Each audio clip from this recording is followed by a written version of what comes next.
लो भाई, हरियाणा सरकार की दो बड़ी घोषणा। 3-3 हजार रुपए मिलेंगे इन परिवारों को। बीपीएल, बिना बीपीएल सबको मिलेगा इन स्कीमों का लाभ। बिजली बिल फ्री होगा अब इन सबका। तो साथियों, हरियाणा मुख्यमंत्री श्री नायब सिंह सैनी जी ने लाइव आकर कर दिया है बड़ा धमाका। तो सारे भाण और भाइया ने, काके ताऊ ताइया ने, मर्द वीर और लुगैया ने आपके अपने राज की हाथ जोड़कर राम राम। साथियों, जान लो मुख्यमंत्री जी ने लाइव आकर सारे प्रदेशवासियों को क्या दिया है बड़ा तोहफा। आप सबको बधाई है। आपके माध्यम से हरियाणा प्रदेश के अलग अलग सेंटर से हमारे लाखों की संख्या में जुड़े हुए सभी बच्चों को भी मैं बहुत बहुत बधाई देता हूं, शुभकामनाएं देता हूं। आज मेरा ये परम सौभाग्य है कि आज हरियाणा प्रदेश के यूथ के साथ जुड़ करके उनसे संवाद करने का मुझे अवसर मिला है, मुझे मौका मिला है। और मेरे लिए और गर्व की बात है कि ये सोनीपत की भूमि, ये ऐतिहासिक भूमि है। इस इतिहास के बारे में हम सब जानते भी हैं। हम सबको मालूम है जब भगवान श्री कृष्ण दुर्योधन के पास, आचार्य द्रोण के पास गए और उन्होंने कहा कि आप समझौता कर लीजिए, ये 5 गांव दे दीजिए। उन 5 गांव के अंदर हमारा ये सोनीपत, ये स्वर्ण प्रस्थ के नाम से गांव जाना जाता था, जो आज हमारा ये सोनीपत है। और इससे मुझे युवाओं से, यूथ से आज पूरे प्रदेश के अंदर आज संवाद करने का मुझे मौका मिल रहा है।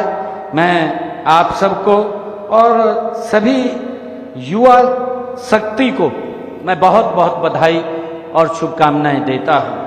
आज इस अवसर पर इस संवाद के कार्यक्रम में हमारे बीच में हमारे प्रदेश की माननीय अध्यक्षा डॉक्टर अर्चना गुप्ता जी, हमारे सोनीपत के विधायक निखिल मदान जी, हरियाणा सरकार में हमारे चेयरमैन, पूर्व में अध्यक्ष भारतीय जनता पार्टी मोहनलाल कौशिक जी, हमारे सोनीपत के मेयर राजीव जैन जी, हमारे भारतीय जनता पार्टी के नेता देवेंद्र कौशिक जी, जिला के हमारे गोहाना के अध्यक्ष विजेंद्र मलिक जी, हमारे सोनीपत के जिला के अध्यक्ष अशोक भारद्वाज जी, और विशेष तौर से मैं धन्यवाद करना चाहूँगा ICS कोचिंग सेंटर के संस्थापक, जिन्होंने आज हजारों लाखों की संख्या में आज हरियाणा प्रदेश के हमारे यूथ के साथ आज रूबरू कराने का जो ये संवाद आज यहाँ किया है, मैं इसके लिए परमिल कुमार जी को बहुत बहुत बधाई और शुभकामनाएं देता हूँ। परमिल जी ने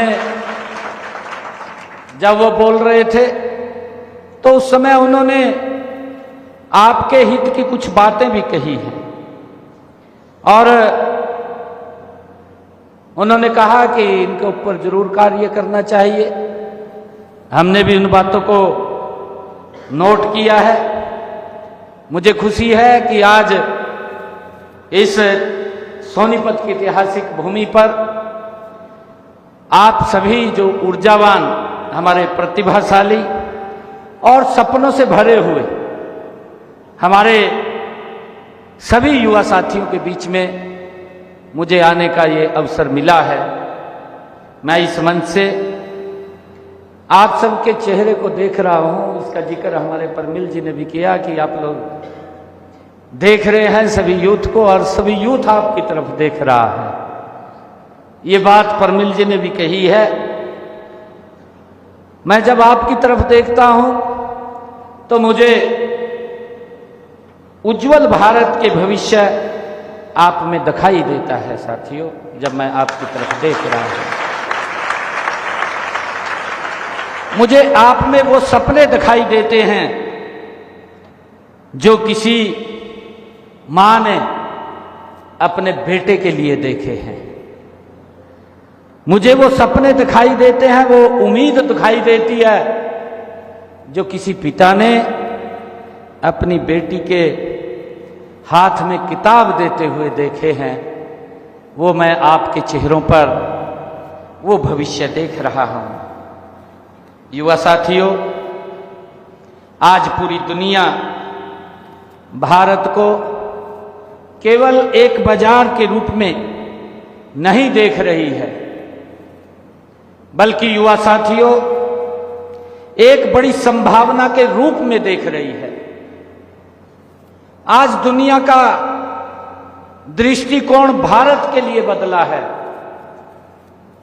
आज पूरी दुनिया भारत की तरफ इस आशा की नजर से देख रही है कि भारत क्या बोलेगा, भारत कैसे आगे बढ़ेगा। और साथियों, यही कारण है कि आज विश्व भारत को डेमोग्राफी डिविडेड का केंद्र मानने लगा है। यह हम सब के लिए बड़े गर्व की बात है। एक समय था जब बड़ी उम्मीद, बड़ी आबादी को बोझ कहा जाता था कि इतनी ज्यादा आबादी है, उसको बोझ के रूप में लोग देखते थे।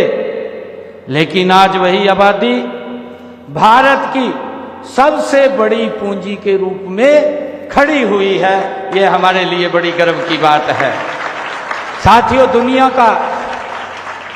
दुनिया का विश्वास है, ये दुनिया का विश्वास है कि भारत 21वीं सदी में, साथियों जो 21वीं सदी है वो भारत की सदी होगी।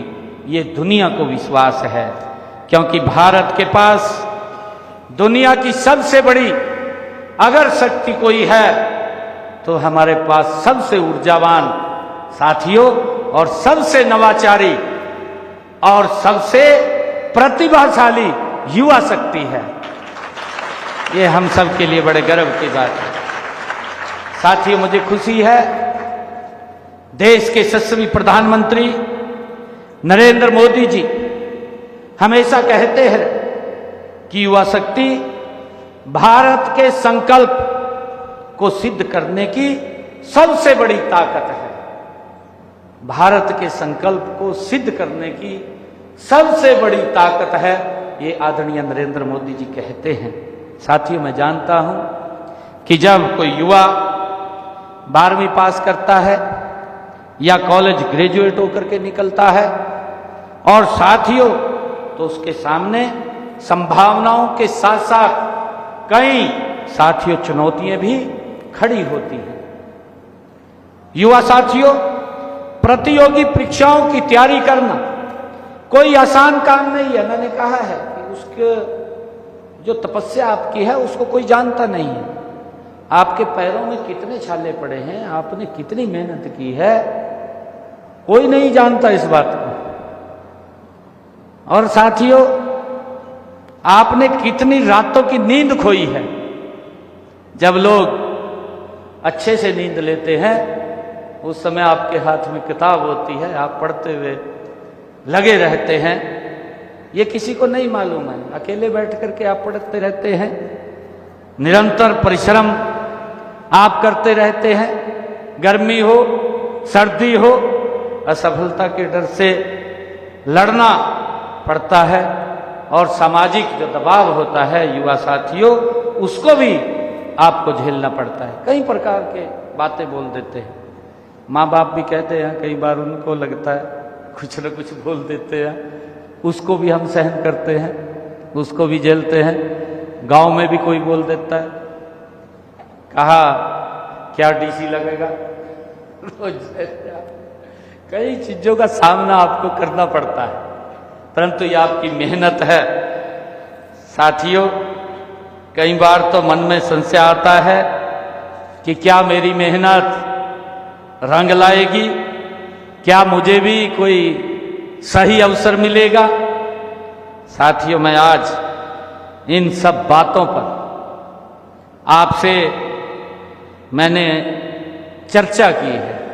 आपके कई क्वेश्चन थे, उन क्वेश्चनों को लेकर के आपसे संवाद किया है और मुझे विश्वास है मैं आप लोगों को इस संवाद के जरिए ये विश्वास दिलाने आया हूं कि सपने देखना मत छोड़िए। एक बात जरूर कहता हूं, सपने देखिए, सोते हुए नहीं जागते हुए देखिए। जागते हुए सपने देखिए। और आपके सपनों के पीछे अब केवल आपका हौसला नहीं है, आपकी बल्कि आपकी अपनी सरकार भी आपके पीछे मजबूत कंधे से कंधा मिला करके खड़ी है। आपके सपनों को दबने नहीं देती, ऐसी सरकार आपके पीछे खड़ी है। यही कारण है कि हरियाणा सरकार ने व्यवस्था बदलने का ये साहसिक निर्णय लिया है, जिसका जिक्र कई बार देश के यशस्वी प्रधानमंत्री आदरणीय नरेंद्र मोदी जी ने भी किया है। मुझे ये याद है इस बात का, क्योंकि जब मुझे 12 मार्च को 2024 को ये जिम्मेवारी पार्टी ने आदरणीय मोदी जी ने मुझे दी थी, मेरे पास बहुत कम समय था। 12 मार्च को मेरे को बुलाया गया, क्योंकि मैं पार्टी का, जैसे आज डॉक्टर अर्चना शर्मा ना अर्चना गुप्ता जी अध्यक्ष है, तो मेरे को, मैं अध्यक्ष था पार्टी का, मैं पार्टी का काम कर रहा था, अलग अलग स्थानों पे जा रहा था, बातचीत कर रहा था, लोगों से मिल रहा था। तो मेरे को एक दिन कहा गया कि बैठक है विधायक दल की, आपने उसमें रहना है। मेरे पास मैसेज आया तो मैंने सोचा भी गठबंधन में सरकार चल रही है, कोई कारण होगा, मेरे को बुलाया गया है। तो मैं वहां पर गया विधायक दल की बैठक में। वहां गया तो मुझे विधायक दल का नेता चुन लिया गया। मैंने कहा, मखा जी मैं ठीक काम कर रहा, मखा कोई गलत काम तो नहीं कर रहा, मैं तो मखा ठीक काम कर रहा हूं, क्योंकि अध्यक्ष के नाते जिम्मेवारी दे रखी है और मैं ठीक काम कर रहा हूं। तो मुझे कहने लगे कि पार्टी ने ऐसा आदेश किया है। मुझे खुशी है आप लोगों के बीच में बताते हुए, क्योंकि हम सब साधारण परिवार के बालक हैं। मेरे परिवार से कोई पंचायत मेंबर भी नहीं लड़ा। ये नरेंद्र मोदी जी भारतीय जनता पार्टी की नीति है कि प्रदेश के मुखिया के रूप में, एक सेवक के रूप में बिठाने का काम वो किया है। तो बहुत बड़ी बात है। नहीं तो सारी जिंदगी इसी पीछे लड़े रहा। कहा जी मेरा बेटा बढ़ागा, कहा और नहीं कोई बढ़ सकता, बेटा बढ़ागा, यह लड़ाई रहा। अरे ये बड़ी दुर्भाग्यपूर्ण थी। देश को गर्त में धकेलने का काम किया है इस सोच ने। मैं सभी युवा साथियों से, आज प्रदेश के अलग अलग क्षेत्र से युवा जुड़ रहे हैं, मैं सभी का दिल से आभार भी व्यक्त करता हूं, दिल से धन्यवाद भी करता हूं। परंतु साथियों, युवा साथियों, मैं कहना चाहता हूं, आज देश उस दोराहे पर खड़ा है। आज दो विचारधाराओं के अंदर देश चल रहा है, दो विचारधाराओं में। एक विचारधारा नरेंद्र मोदी जी की है, जिनकी सोच है मेरा भारत ये दुनिया का नंबर 1 का देश बने। इस विचार को लेकर के नरेंद्र मोदी जी काम कर रहे हैं। दूसरा विचार आपके सामने है, समय समय के ऊपर आप देखते भी हैं, अच्छा काम भी करें उसका भी विरोध करना। भाई इतने काम हो गए हैं 12 साल के अंदर, जिसकी चर्चा लोग कर रहे हैं, कुछ ना कुछ तो नजर आ रहा होगा भी भाई अच्छा काम कराया। अटल बिहारी वाजपेयी जी ने जब इंदिरा गांधी ने अच्छा काम किया तो विपक्ष में उतने उसकी प्रशंसा भी की, और जब कोई गलत काम किया डट करके जनता के बीच में जाकर के उसका विरोध भी किया। यह विपक्षी दल का दायित्व है। विपक्षी दल का यह दायित्व नहीं है झूठ फैलाना, गुमराह करना, झूठ बोल करके अपनी राजनीतिक दुकानदारी चलाना। यह गलत, इसको हम नहीं मानते हैं, ये नहीं होना चाहिए। हाँ गलत है कोई, हमें भी मालूम होता है, परंतु हमें बताना चाहिए कि ये गलत है, पता लगे, उसको विड्रॉ करेंगे, तुरंत करेंगे।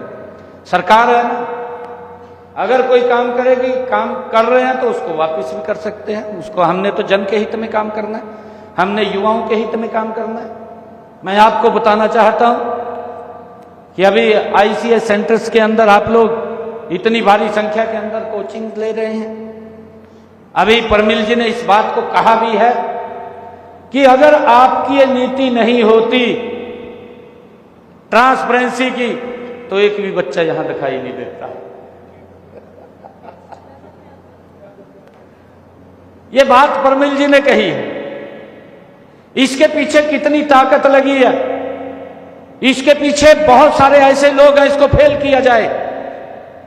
परंतु अगर कोई गड़बड़ करता है, कर देता है कोई ना कोई, किसी के दिमाग में, क्योंकि किसी के हाथ में अगर कलम है, उन्हें तो कलम ही घुमानी, हमें तो पता नहीं चलता, परंतु जब पता चलता है तो उसके खिलाफ सख्त कार्रवाई भी होती है। एक अधिकारी तक के व्यक्ति को तुरंत टर्मिनेट करके, जब अगर उसने कुछ गलत किया था तो उसको जेल की सलाखों के पीछे भी डालने का काम इसी सरकार ने किया है, किसी और सरकार ने नहीं किया। उसके ऊपर कार्रवाई हुई है। अगर हमारे बच्चों के साथ कोई खिलवाड़ किया है तो उसके खिलाफ कार्रवाई भी सख्त की गई है। उसी को लेकर के आदरणीय प्रधानमंत्री जी ने सख्त कानून बनाया है। और मैं आपको बताना चाहता हूं कि हमने एक कार्यक्रम बच्चों का शुरू किया, शायद आपके ध्यान में होगा, कई बच्चे उसको जानते होंगे जो यहां बैठे हैं। मिशन बुनियाद है, सारे जानते। ये पहली बार शुरू हुआ, मिशन बुनियाद कार्यक्रम शुरू हुआ। 9th और 10th के बच्चों को 104 स्कूल सेलेक्ट किए गए। अभी मैंने उसको बढ़ाया है, उसके दायरे को बढ़ाया है। मुझे खुशी है बताते हुए आप लोगों के बीच में, मैंने उन बच्चों को भी बुलाया था, बच्चों को सीएम हाउस बुलाया था, उनके माता पिता को भी बुलाया था। गरीब परिवार के बच्चे, गवर्नमेंट स्कूल में पढ़ने वाले बच्चे, एजुकेशन बोर्ड ऑफ भिवानी के अंडर पेपर देने वाले बच्चे, सीबीएसई के अंडर नहीं, एजुकेशन बोर्ड ऑफ भिवानी, उसके अंडर पेपर देने वाले बच्चे 104 स्कूलों को सेलेक्ट किया, मिशन बुनियाद कार्यक्रम शुरू किया, उनको अलग से पढ़ाई की गई, उनका टेस्ट लिया गया। उन बच्चों में से हमने 400 बच्चे सेलेक्ट किए। सुपर 100 कार्यक्रम चलाया, उसके तहत उन बच्चों को जिनको 11वीं और 12वीं में एडमिशन दिया, 9वीं 10वीं के बच्चों का, 10वीं के बच्चों का टेस्ट लिया, 11वीं में एडमिशन दिया, 400 बच्चों को हमने उसमें रखा।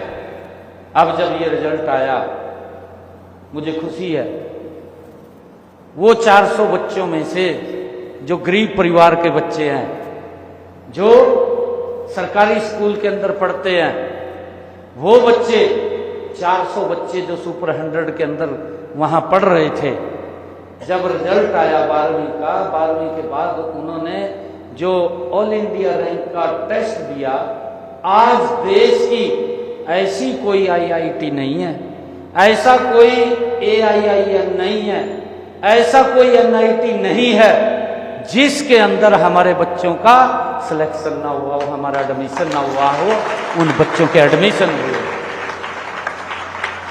वो सुपर 100 में से गरीब परिवारों के बच्चे, उनके वहां एडमिशन हुए। और अभी जब ये नीट का रिजल्ट आया, उन्हीं बच्चों में से 70 बच्चे नीट के अंदर सेलेक्ट हुए, 70 बच्चे नीट में सेलेक्ट हुए। सरकार किस तरीके से यूथ को आगे बढ़ाने का काम कर रही है, सोचा है कभी? एक समय था 8वीं तक तो का फेल ही नहीं करना था ना, 8वीं तक फेल नहीं करना। 8वीं तक अगर फेल ही नहीं करेंगे तो बच्चा कैसे बढ़ेगा, कि सर्वाइव कैसे करेगा। एक वो दौर था और वो दुर्भाग्यपूर्ण था दौर, उसके अंदर कहीं ना कहीं हमारी युवा शक्ति पीछे हटी है।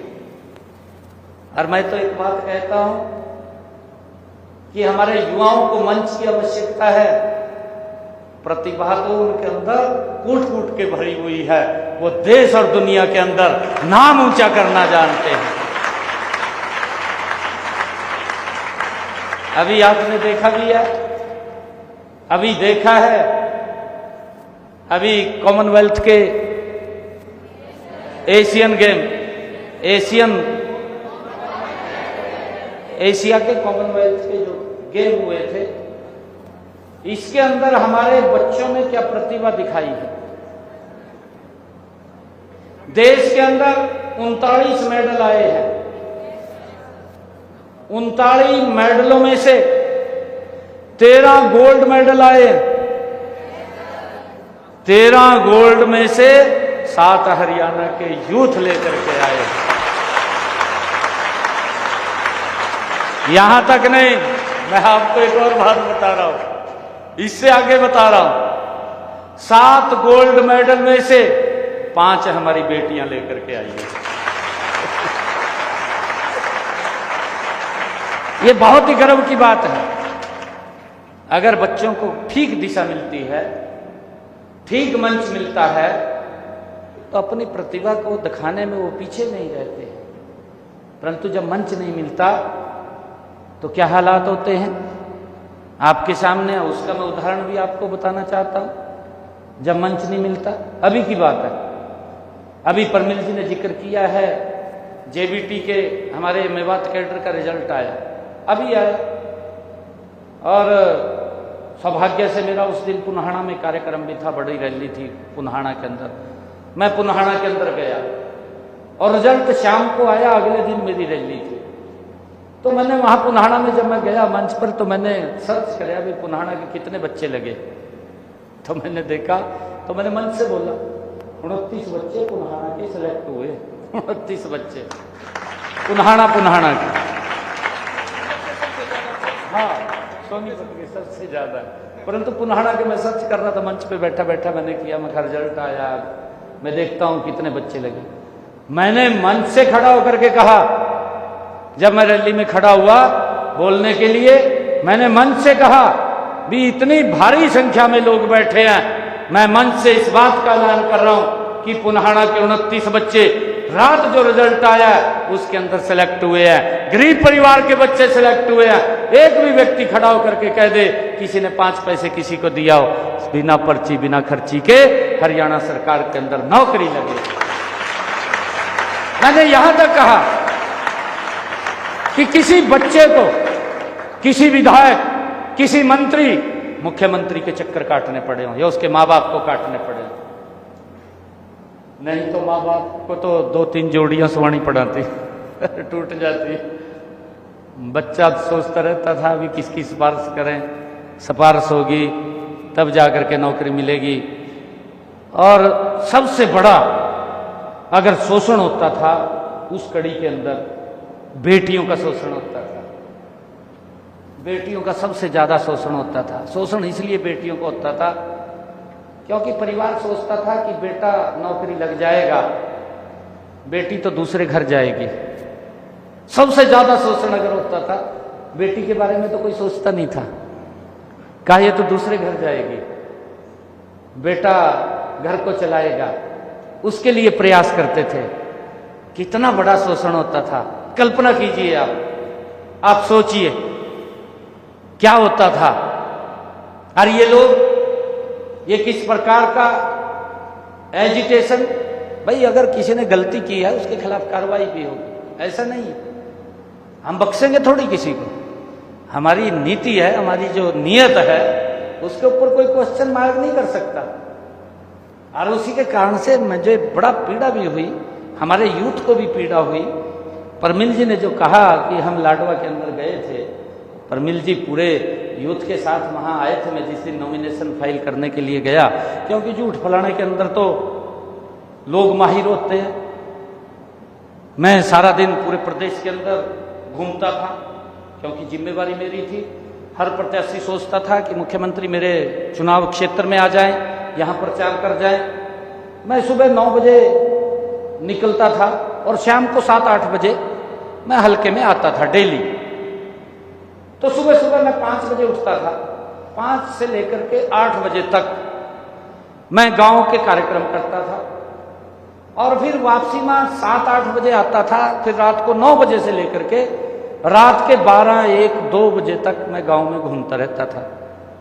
एक दिन मैं एक गांव में गया, परमिल जी, रात को 11 बजे पहुंचा, तो मेरे को हमारे कार्यकर्ता ले गया अलग, कहा जी यहाँ तो बड़ा दुष्प्रचार हो गया। मैंने कहा क्या हो गया बताओ? कहा जी यहाँ तो लोग ये कह रहे हैं, कहा इन्हें तो मुख्यमंत्री बनना नहीं है, कहा मुख्यमंत्री तो कांग्रेस का बन रहा वाजपेयी का, कहीं वोट देकर क्या करेंगे, कहा। मैंने कहा ये तो और दुष्प्रचार कर दिया। दुष्प्रचार की बात कर रहा हूं, किस प्रकार का दुष्प्रचार करते हैं। कहा जी इसने तो मुख्यमंत्री नहीं बनना, वोट देकर क्या करेंगे, कहा वोट भी खराब होगी। परंतु मैं धन्यवाद करता हूं लाडवा के लोगों का, मेरे पास चाहे समय का अभाव था, परंतु उन्होंने एक एक वोट मुझे दे करके वहां से विधायक बनाने का काम किया। और हरियाणा प्रदेश के लोगों का मैं दिल से आभार व्यक्त करता हूं कि उन्होंने हरियाणा के अंदर तीसरी बार सरकार बनाने का, मेरे पास यूथ इकट्ठा होके आया, मेरे पास यूथ इकट्ठा होके आया लगभग 2000 के करीब मुख्यमंत्री आवास में 2000 युवा था बड़ी संख्या के अंदर। मेरे को कहने लगे यूथ आकर के, मुख्यमंत्री जी हम तो आपको एक बात से मिलने के लिए आए। मैं कहा बताओ क्या बात है। मैंने उनकी बात को सुना, मैं कहा बताओ। वो कहने लगे जी आपका रिजल्ट जारी कर दो, अब ऐसी चल रही अभी कांग्रेस की सरकार आ गई। तो मैंने कहा भाई देख, हमारे विपक्षी दल चीफ इलेक्शन कमीशन पर गए, चीफ इलेक्शन कमीशन को उसने कह दिया भी मुख्यमंत्री को हरियाणा सरकार को रोको भी और रिजल्ट जारी न करे, कोड ऑफ कंडक्ट लग गया। तो मैंने कहा मखा उसने मेरे को एक लेटर डाल दिया, मेरे पर लेटर आया उसका, मैंने देखा है उसको, मैं रिजल्ट तो नहीं निकाल सकता, परंतु एक बात आप लोगों को मैं कह रहा हूं, मैं एक सेंटर में भी जाकर के कह के आया था, शायद जी भिवानी वाले भिवानी में गया था मैं। उस सेंटर में बच्चों काफी संख्या में बच्चे थे, उनके बीच में मैंने बात किया। तो मैंने उन युवाओं से कहा, मैं कहा देखिए मैं आपको एक विश्वास दिलाता हूं, 8 तारीख के बाद जब रिजल्ट आएगा, रिजल्ट के बाद मैं सप्ताह में लूंगा, परंतु पहले आपको ज्वाइनिंग लेटर दूंगा। ये बात मैंने उनको कही। मैं कहा आप जाइए काम करिए, मेरे ऊपर विश्वास करिए, रिजल्ट नहीं निकालूंगा मैं, क्योंकि अगर रिजल्ट को निकालूंगा तो संविधान के खिलाफ है, मेरे खिलाफ कार्रवाई हो जाएगी। तो वो चले गए। इलेक्शन के दौरान क्या क्या बातें हुई आपके यहीं पर हुई, सोनीपत के अंदर एक विधानसभा में भी हुई, हर क्षेत्र के अंदर हुई अलग अलग। इस नाम के ऊपर वोट मांगे गए कि हमें 50 वोट दें, एक नौकरी देंगे। यहां तक कहा गया मेरे हिस्से में जितनी नौकरी आएगी उतनी नौकरी मैं आप लोगों को दूंगा। क्या क्या बातें नहीं बोली गई, हमें भी चिंता होगी, मगर ये तो सिस्टम फिर वही चला गया जो पहले वाला था।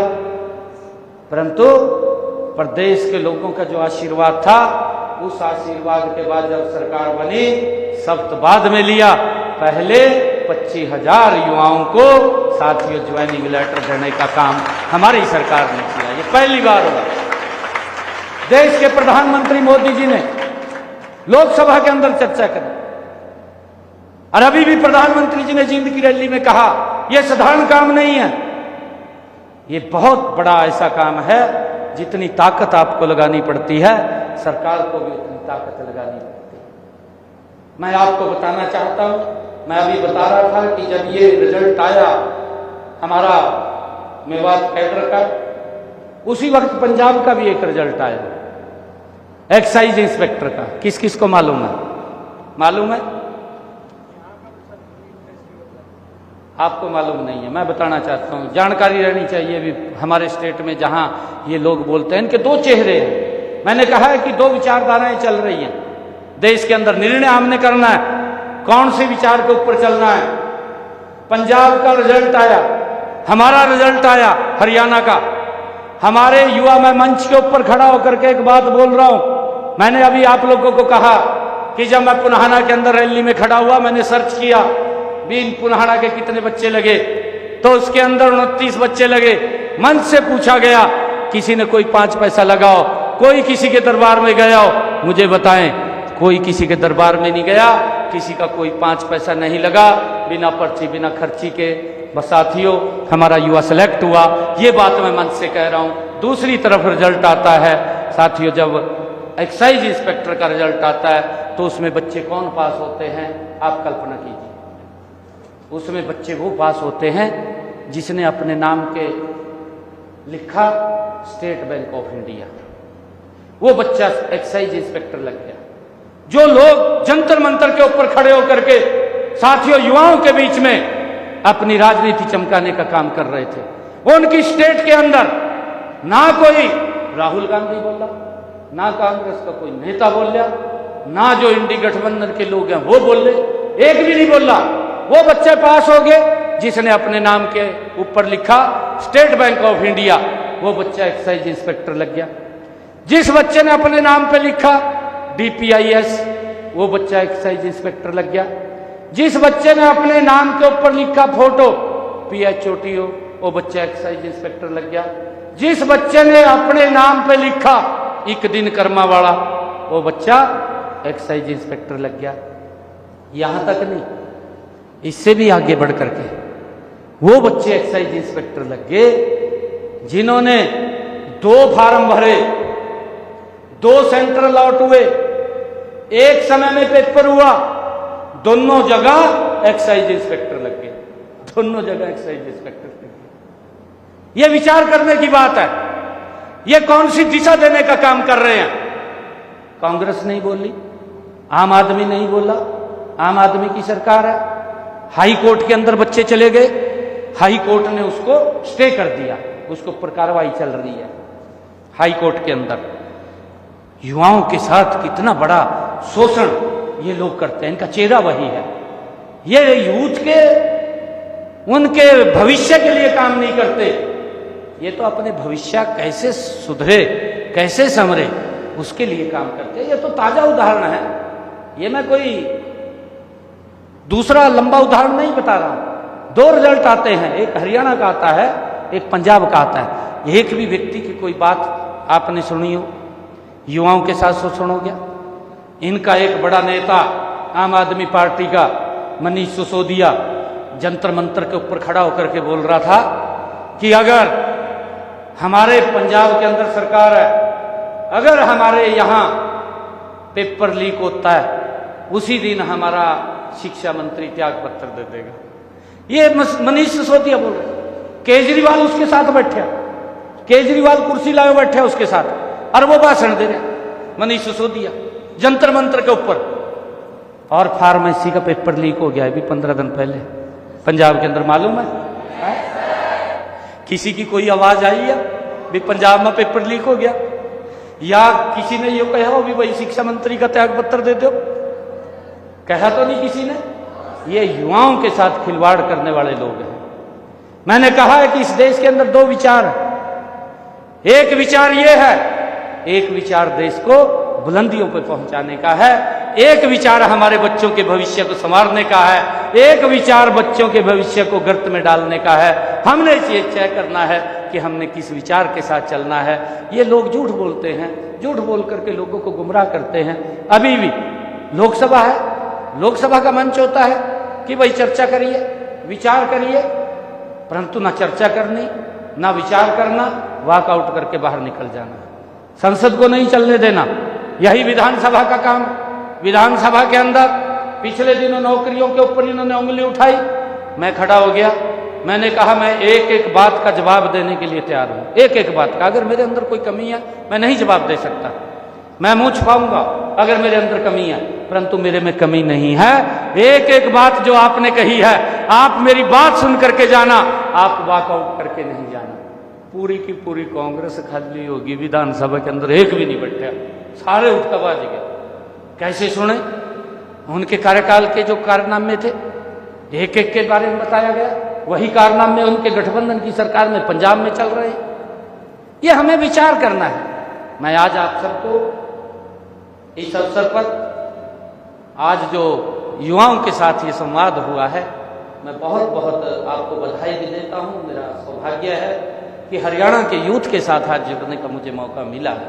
मुझे खुशी है कि शिक्षा के क्षेत्र में किस तरीके से आगे काम किया जा रहा है, इंफ्रास्ट्रक्चर कैसे बढ़ाया जा रहा है, इसके ऊपर भी हमारा ध्यान होना चाहिए कि इन 12 वर्षों के अंदर हमने पूरे प्रदेश का एक रोड मैप तय किया है। मैं कॉलेजों में गया हूं, कई कॉलेजों में बेटियों से मेरी बात हुई है, बेटियां पढ़ने नहीं जाती थी। ये तो जो मैंने कहा कि आपका बड़ा शोषण होता था कि जब सिफारिश चलती थी, सिफारिश के अंदर सबसे पीछे आप रह जाती थी, कि परिवार भी सोचता था कि बेटा भाई परिवार को चलाएगा, बेटी तो दूसरे घर जाएगी, परंतु बेटियों को बाहर भी पढ़ने के लिए, हमारी क्योंकि संस्कृति ऐसी है, नहीं भेजते थे दूर पढ़ने के लिए, घर में रहती थी बेटियां। तो एक रोड मैप तैयार किया गया पूरे हरियाणा प्रदेश का कि बेटियों को नजदीक में ही शिक्षा मिले। रोड मैप तैयार हुआ कि हर 20 किलोमीटर के ऊपर एक राजकीय महाविद्यालय खोला जाए। और आज आपके सामने है, हरियाणा प्रदेश के अंदर हम बड़े फख्र के साथ ये खड़े होकर के मंच पर कह सकते हैं कि 12 सालों के अंदर हमारी सरकार ने आज हर 20 किलोमीटर के ऊपर एक राजकीय महाविद्यालय खड़ा कर दिया है। आज बेटियों को लाखों की संख्या में ग्रेजुएट, पोस्ट ग्रेजुएट की पढ़ाई अपने घर के नजदीक कर रही है। ये व्यवस्था खड़ी की है। आज हमने पीएम श्री स्कूल हर ब्लॉक के अंदर खड़ा हुआ है, सीबीएसई पैटर्न पे है। संस्कृत मॉडल स्कूल हर 10 किलोमीटर के ऊपर खड़ा हुआ है, सीबीएसई पैटर्न। और अभी इस बजट के अंदर मैंने घोषणा की थी CM triple E school, early English medium schools, हमारे ये सीएम ट्रिपल ई स्कूल्स हमने 250 खोले हैं। हर 5 किलोमीटर के ऊपर एक स्कूल खोलने का निर्णय हमने किया है। उसकी तैयारी बड़ी जबरदस्त चल रही है, ताकि हमारे सरकारी स्कूल में पढ़ने वाले, एजुकेशन बोर्ड ऑफ भिवानी से वो एफिलेटेड रहेगा। हमारा बोर्ड भी भिवानी वो खत्म ना हो, हमने उसकी भी चिंता है, वो भी हमारा सर्वाइव करे। पहली से उसके अंदर एक सब्जेक्ट इंग्लिश का हम जोड़ेंगे, और उसके लिए हमने हर 5 किलोमीटर के ऊपर निर्णय किया है कि एक स्कूल खड़ा होगा, ताकि बच्चों को ये कोई दिक्कत समस्या ना आए, हमारे बच्चे भी आगे बढ़े। मुझे खुशी है इन्हीं स्कूलों से पढ़ करके हमारे बच्चे आईएएस बनते थे, आईपीएस बनते थे और डॉक्टर इंजीनियर बनते थे। मुझे खुशी है जब मैंने उन बच्चों को बुलाया जो हमारे आईआईटी के अंदर, एनआईटी के अंदर बच्चे सेलेक्ट हुए, उनको बुलाया तो मैंने उनको कहा कि आप में से ही हैं इस देश के कर्णधार। जो आदरणीय प्रधानमंत्री जी का संकल्प है विकसित भारत, उस विकसित भारत के मेल, उसको मजबूत करने वाले अगर कोई टीम होगी तो ये यहाँ बैठी हुई टीम होगी, जो पूरे हरियाणा के अंदर आज ये टीम बैठी है, ये विकसित भारत की टीम है, उसको मजबूत करने वाली टीम होगी। आज आप देख रहे हैं, चाहे इंडस्ट्री का बात हो, हमने 2 लाख के करीब नौकरी हरियाणा के अंदर बिना पर्ची बिना खर्ची के दिया। मुझे गर्व होता है जब मैं किसी गांव के अंदर जाता हूं। अगर कोई छोटा गांव है, अगर हम बात करते हैं जाकर के कितने बच्चे नौकरी लगे हैं, छोटे गांव में से जिसमें आबादी 300, 400, 450, 500 है, 5 से लेकर के 10 लोग ऐसे हाथ खड़ा करने वाले खड़े हो जाएंगे कि मेरे परिवार का बच्चा नौकरी लगा है, बिना पर्ची बिना खर्ची के लगा है। अगर हम बड़े गांव के अंदर जाते हैं जिसकी आबादी 5000 से लेकर के 10,000 तक है, उस गांव के अंदर 400 से लेकर के 500, 600, 700 तक हाथ खड़ा करने वाले मिल जाते हैं। कि हमारे गांव में इतने बच्चे बिना पर्ची बिना खर्ची के सरकारी नौकरी में लगे हैं। ये पहली बार ये अगर मंच दिया गया है, नहीं तो एक बात बोलते थे कि भाई हमारे गांव में तो अगर एक भी लग गया सिफारिश से, दूसरे अगर गांव के लोग चले गए 5 साल तो भी काट देते, कहा एक तो लगाई दिया थारा, कहा यही कह कर भेज देते, कहा थारा एक तो लगाई दिया, कहा और कितने लगावा, कहा। परंतु आज आपके सम्मान का सम्मान किया जा रहा है, आपके सम्मान का सम्मान किया जा रहा है। मुझे खुशी है आज आप सब लोगों से संवाद करने में, मुझे आनंद आया है। मैं पूरे हरियाणा प्रदेश के हमारे जो यूथ जुड़ा हुआ है, मैं आप सबको भी बहुत बहुत बधाई और शुभकामनाएं देता हूं। आप सबसे आग्रह करता हूं कि इन अफवाहों से हमें बचना चाहिए, बचाना भी चाहिए। और साथियों मैं आपको बताना चाहता हूं एक और बात, मैं अभी हमारा कहां कहां काम चल रहा है। हमने अभी पिछले दिनों निर्णय किया कि अपने युवा को हमें नशे से भी बचाना है। मेरे बड़े कार्यक्रम चलते हैं। अभी 6 रोज पहले यमुनानगर के अंदर मेरा एक कार्यक्रम था। हर महीने एक कार्यक्रम करता हूं, आप सब लोग आते हैं, जहां भी जाता हूं मैं, आप लोग उसमें जुड़ते हैं कि युवाओं को नशे से भी बचाना है। इसके ऊपर भी हम बड़ी मजबूती से काम कर रहे हैं। हमारी पुलिस प्रशासन अलग से कानूनी रूप से काम कर रही है, जागरूकता के रूप से हम काम कर रहे हैं कि युवाओं को इस दिशा से नहीं हमें अलग करना चाहिए, उसके अंदर नहीं फंसना चाहिए। 5-6 रोज पहले मेरा यमुनानगर में मैराथन थी, सुबह 6:30 बजे मैं मंच पे चला गया था। 1 लाख यूथ उस मैराथन के अंदर था, 1 लाख यूथ यमुनानगर में, अभी 5 रोज पहले। इससे भी बचाने का हम काम कर रहे हैं। मेरा आग्रह है, अगर कोई हमारा साथी नशे की तरफ थोड़ा सा भी बढ़ता है, उसको तुरंत रोकिए, रोकना चाहिए, क्योंकि परिवार बर्बाद हो जाता है जी। माँ बाप की जो अपेक्षाएं हैं, उसके अंदर जो स्किल है, वो स्किल खत्म हो जाता है जब नशे में चला गया। स्किल नहीं रहता, खत्म हो जाता है। नुकसान वो परिवार को तो होता है, समाज को होता है, देश को होता है, प्रदेश को होता है। अगर एक बच्चा खराब हमारा होता है तो उसका नुकसान हमारे प्रदेश को भी होता है, देश को भी होता है, परिवार को भी होता है, समाज को भी होता है, क्योंकि उसका जो स्किल है वो खत्म हो जाता है। तो मेरा आग्रह है आप लोगों से कि नशे से भी हमें बचना भी चाहिए और बचाना भी चाहिए। ये बड़ा पुण्य का काम है। मैं सभी यूथ से, पूरे प्रदेश का यूथ जुड़ा हुआ है, मैं सभी से आग्रह करता हूँ कि आपका कोई व्यक्ति या कोई मोहल्ले का व्यक्ति या गांव का व्यक्ति कोई नशे में है तो उसको जरूर समझाइए, भाई नशा ठीक नहीं है। नशा तो करना चाहिए, इस भारत माँ का नशा करना चाहिए।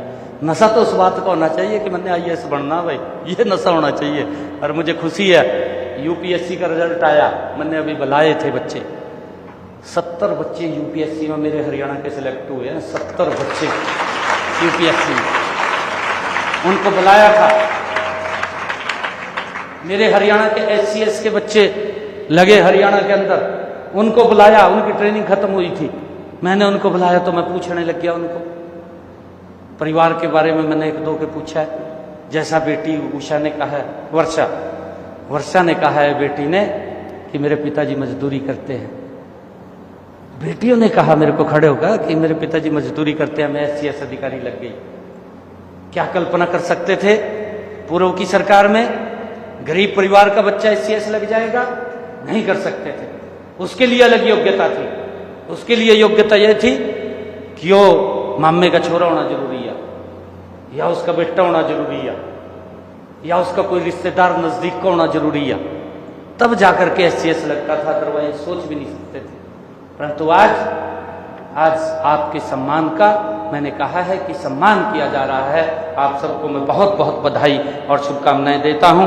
इन्हीं शब्दों के साथ जय हिंद, जय हरियाणा, जय भारत।